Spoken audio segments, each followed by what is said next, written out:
नमस्कार मित्रों, आर्या टीवी के इस आध्यात्मिक चैनल पर आपका पुनः स्वागत है। पिछले एपिसोड में हमने मनोबोध अर्थात मनाचे श्लोक के 15वें श्लोक का विवेचन सुना। आज हम 16वें श्लोक का विवेचन सुनेंगे। तो आइए शुरू करते हैं आज का एपिसोड। आज का श्लोक इस प्रकार है।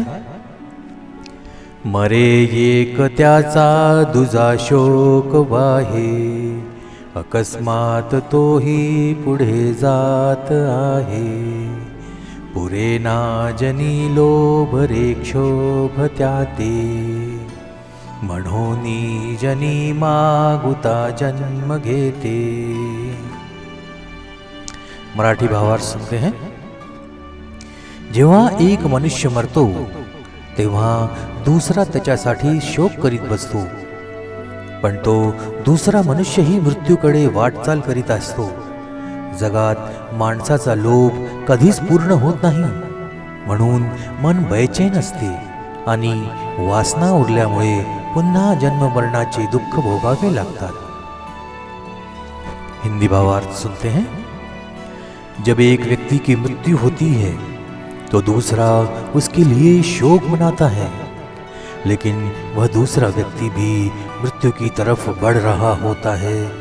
संसार में मनुष्य का लालच कभी संपूर्ण नहीं होता, खत्म नहीं होता, अतः मन अशांत रहता है और वासना शेष रहने के कारण पुनः जन्म मृत्यु के द्वारा कष्ट भोगना पड़ता है। आइए इसका विवेचन सुनते हैं। कोई व्यक्ति मरता है, दूसरा उसके प्रति स्नेह से रोता है, लेकिन ऐसे रोने वाले को भी इस बात का ख्याल नहीं आता कि हम खुद भी मरने की कतार में खड़े हैं। सभी पैदा हुए लोग इसी रास्ते पर चलने के लिए बने हैं। कोई भी, बिल्कुल कोई भी इससे छूट नहीं सकता। इसलिए किसी की मृत्यु पर खुशी या शोक मनाने का कोई मतलब नहीं है। जो परिस्थितियां सामने हैं उसका संतोषपूर्वक सामना करना है और अपना कर्तव्य निभाते रहना जरूरी है। यहाँ तक कि अंतिम संस्कार में भी मृतक के नाम पर न रोने का आदेश है।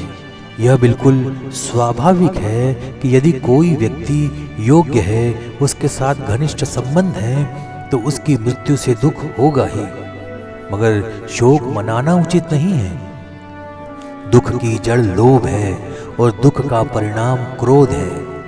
प्रारब्ध के अनुसार चीजें घटित होती हैं और होती ही रहती हैं। किसी का भी किसी के बिना नहीं अड़ता, न कोई काम रुकता है। यद्यपि घनिष्ठता के कारण दुख होना स्वाभाविक है, परंतु दुख का मुख्य कारण मोह है। मोह और अविवेक के कारण हमें दुख होता है। हम सोचते हैं यदि प्रेम आत्मीयता अच्छी चीज है तो उस व्यक्ति से हुआ वियोग दुख देगा, लेकिन यह सही नहीं है। इसके उदाहरण महान व्यक्तियों के जीवन में देखे जा सकते हैं। लोकमान्य तिलक के बड़े बेटे की प्लेग से मृत्यु हो गई थी। हालांकि केसरी समाचार पत्र अपने समय पर ही प्रकाशित हुआ था। जब तिलक की स्वयं की पत्नी की मृत्यु हो गई तब वे मांडले की जेल में थे। तो तिलक ने विद्वासा को लिखे एक पत्र में एक हृदय को छूने वाला वाक्य लिखा, लेकिन गीता रहस्य का लेखन बंद नहीं हुआ। आपकी जानकारी के लिए बता दूं कि श्रीमद् भगवत गीता रहस्य का कर्मयोग मूल संस्कृत पाठ भगवत गीता पर एक मराठी अनुवाद और आलोचनात्मक टिप्पणी है, जिसे 1915 में बाल गंगाधर तिलक जी ने प्रकाशित किया था। इसे ही गीता के रहस्य के नाम से प्रसिद्ध है, गीता रहस्य।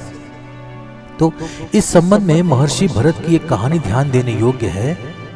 उन्होंने दयापूर्वक एक अनाथ हिरण के बच्चे की देखभाल की और उसके प्रति उनके लालच ने उन्हें इतना मोहित किया कि महर्षि भरत ने एक आधिकारिक दार्शनिक होने के बावजूद हिरण के रूप में जन्म लेने को मजबूर हो गए। इसलिए उसके बाद वह बहुत सावधान रहे और इस बात का ख्याल रखा कि उनके इस कार्य की कोई प्रतिक्रिया उत्पन्न न हो, और इसलिए उन्हें जड़ भरत कहने लगे। उस समय उनकी हालत एक उन्मत्त पिशाच की जैसी थी। इसलिए यह देखना चाहिए कि जो दया है, जो प्रेम है, जो स्नेह है, वो मोह में न बदल जाए। पुण्यमपि पापमेव बंधकत्वात्, ऐसा कहा गया है। वो इसीलिए किसी अनाथ पर दया करने में क्या गलत है, लेकिन इसके कारण ही भरत को हिरण के रूप में जन्म लेना पड़ा। इसी प्रलोभन से बचने के लिए हमने गृहस्थाश्रम के बाद वानप्रस्थ आश्रम का उल्लेख किया है। जब बच्चे बड़े हो जाते हैं, सक्षम और स्थिर हो जाते हैं, तब मनुष्य को बच्चों से मोह छोड़कर वानप्रस्थी बन जाना चाहिए। लेकिन यह सच है कि यह मोह नहीं छूटता और कुछ नहीं तो अकेलापन ही उभरता है और ललचाता है।